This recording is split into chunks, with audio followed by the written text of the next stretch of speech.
দাদা এটা আপনি কি কাজ করছেন? এটা টিভি রিয়ক কয়েল নতুন করে বাঁধানো হলো, পুড়ে গেছিলো, হাতে বাঁধলাম, এখন কানেক্ট করছি,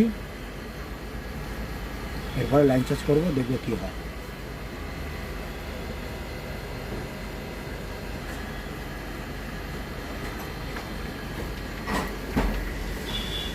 তারগুলো মোটামুটি সব জোড়া হয়ে গেছে, এবার কি করবেন?